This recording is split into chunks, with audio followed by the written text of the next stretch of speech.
today's video, samahan nyo kami sa ganap ngayong araw. Day off ko na nga pala ngayon dahil birthday nga ng mare nyo. Habang nagkakape nga kami sa labas mga mare, kaya naman pala hiniram ni daddy yung cellphone ko, may regalo. Wow! Abay, syempre for the kilig naman ang person dahil minsan lang ito. Naman nga kaming ganap ngayong araw mga mare, ang balak nga lang namin talaga ay magsimba at maglibot sa mall para kumain sa labas. Grabe nga, sobrang nagandahan ko nga yung gift ni daddy at sobrang nagustuhan ko. Aba, nagle-level up na nga ang daddy dahil may paganito na nga. Syempre for the sukat na nga ang person na tignan nyo naman, ang cute. Medyo malaki nga lang siya mga mare, kaya naman papuputulan ko pa. At syempre dahil may gift ka sa akin, may kiss ka ngayon.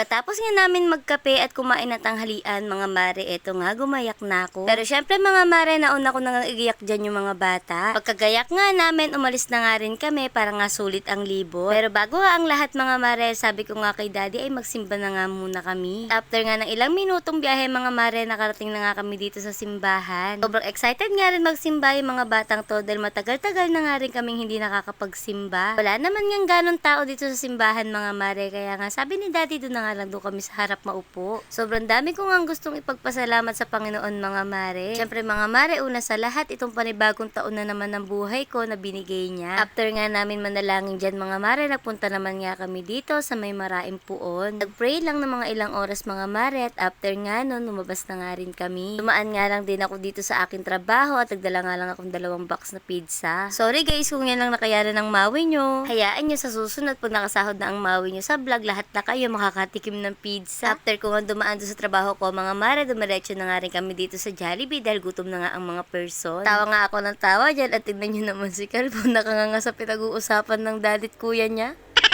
Dapat nga mga mare, sa SM kami pupunta pero dahil gutom na nga ang mga person, dito na nga lang kami sa Pacific na tuloy. Tinamad na nga si daddy dyan na pumunta kami ng SM, kaya naman dito na nga lang din daw maglalaro yung mga batang ito. Nang makumpleto na nga yung order mga mare, eto nga asikasuhin ko na yung mga kakainin ng mga batang ito. Naglalagyan ko nga lang sila ng tissue sa damit para nga ako mamaya hindi sila marumihan. Dahil gutom na nga ang mga person, tara mga mawe, kain tayo. Medyo na-miss namin ang Jollibee mga mare dahil matagal-tagal na nga rin kaming hindi nakakakain sa labas. Thank you Lord sa panibagong araw ng buhay ko. Maraming salamat po sa lahat ng blessing na pinagkakaloob. Wala naman akong ibang hihilingin Panginoon na hindi sana kami magkasakit at maging maayos na ang lahat sa amin. After nga namin kumain na makapahinga na nga, ay excited na nga pumunta ng palaruan yung mga batang ito. Last time nga dito nga rin kami nagpunta noong graduation ni Ate Kiana nung nag-vlog din ako nung nakaraan. Syempre hindi naman makakapaglaro ang mga batang to pag walang token. Nalok nga ako ni Ate dyan ng card at meron nga daw free na 20 pieces sa token. At kada maglalaro nga daw kami, meron pa kaming free na 5 pieces, kaya naman kumuha na nga rin ako. At syempre dahil nakabili na ng token ang mami, ayan, for the kalat na nga ang mga bata para nga maglaro. Totoo lang mga mare, hindi naman talaga na ako maghahanda dahil nga nung birthday ni Calboy, sinabay ko na talaga yung birthday ko. Kasi mga mare, simula nang naging nanay ako, hindi ko naman na inuuna yung sarili ko pag ganito. Kaya na sa akin yung magkasama-sama kami at kumain ng konti sa labas. Eto nga ang kalbo ko, nag-e-enjoy nga dito sa mga nilalaro niya. Pati nga ako, inaya at tulungan ko nga daw siya mag-shoot nitong mga bola-bola niya. Cute mare, pati ang nanay na palaro.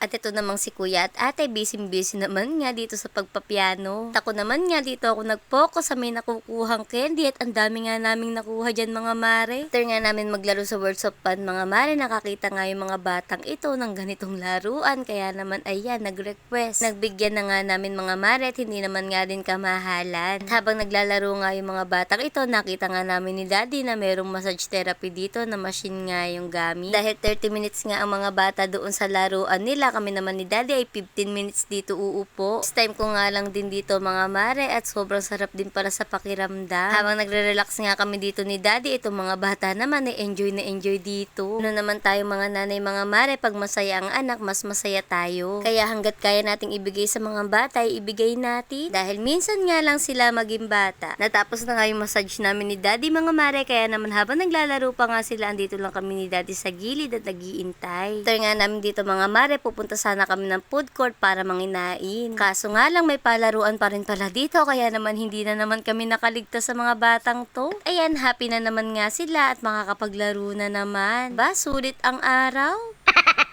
nga yan humiling, lalo na nga sa daddy nila, ay naku po, ay mapagbibigyan talaga. Nasakay na naman nga sila dito sa paborito nilang sakyan. Nakasakay na nga't lahat at ayan, nangihingi pa ng token. At yun ang muna mga mare for today's videos. Bye!